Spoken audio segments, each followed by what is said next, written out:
Uyghur tor çolpunining әгәшкүчеләргә so'zlagan ogohlantirishi Xitoy doiralarining Uyg'urlarga qaratgan bostirish harakatini oshkorladi.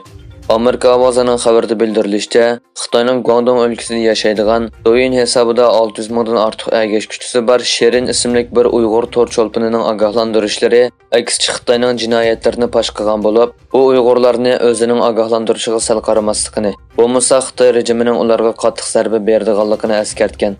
U 21 noyabr Douyin supsida e'lon qilgansida әгәшкүчеләрне "Meni ogohlantirmadi demanglar. Bo'lmasa navbati kelganda nadonligingiz uchun badal to'laysiz" deb ogohlantirgan. U doim Xitoyni qo'llaydigan sinlarni tarqatadigan bo'lib, Guangdong o'lkasidan Douyinga yo'llagan 8 minutlik senda Uyg'urlarni ehtiyotchan bo'lishga chaqirgan. Hamda ularga o'z ko'z qarashini oshkora bayon qilmaslikni eskartgan. İstanbul şəhəri Safaköy rayonunda yaşayan Muhammed Amin ismli bir Uyğur 2023 yılı 30 noyabr saqçılar tərəfindən atigan saat 6 ətrafında tutub ketilgan.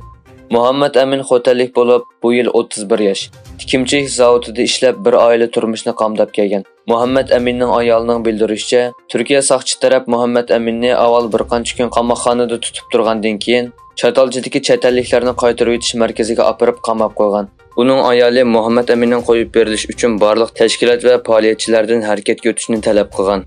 O'tgan 6 yildan beri Turkiyada o'rinsiz sababsiz tutilib, qamalgan va izdiraksiz yo'qolgan Uyg'urlarning soni davomli oshgan bo'lib, texi hech qanday Uyg'ur tashkiloti maxsus odam o'rinlashtirib, bu xil turdagi masalalarga yo'liqqan, yo'qolib ketgan Uyg'urlarning sonini aniqlash, maxsus iz qo'llab tekshirish va dokument turg'izish xizmatini qilmagan. Yaqinda Safako'yda Ilyas ismli bir yosh oilasi bilan tutib ketilgan edi.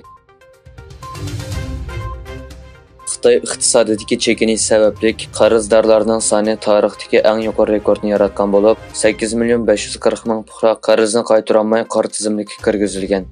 Fransiya xalqaro radiosining 3-dekabr Angliya pul muomala vaqt gazetidan naql elib xabar qilishicha, Xitoy sud mahkamasining sonliq ma'lumotlari virus tarqalgandan buyon Xitoydagi qarz alg'uvchilarning qarz qaytara olmaslik nisbatining tarixdagi eng yuqori saviyaga chiqqanligini oshkorlagan bo'lib, bu ahvol Xitoy iqtisodining chekinishining og'irligini ko'rsatib bergan. Yevropa Ittifoqi diplomatiya va bexatarlik siyosatining yuqori darajalik vakili Josep Borrell Isroilning G'azadagi hujumlarni qirg'inchilik deb tasvirlab, fuqarolarning o'lish yaralanish sonining e'lon qilingandan ko'p bo'lishi mumkinligini aytdi. Borrell Beryusselda o'tkazilgan 25-navbatlik kishilik huquq munbirida so'z qilib, G'azadagi vaziyat haqida to'xtalib mundaq dedi. Garchi Isroilning o'zini qo'g'dash huquqi bo'lsa-mu, hech kim bunday fuqarolarning o'lishini qabul qila olmaydi.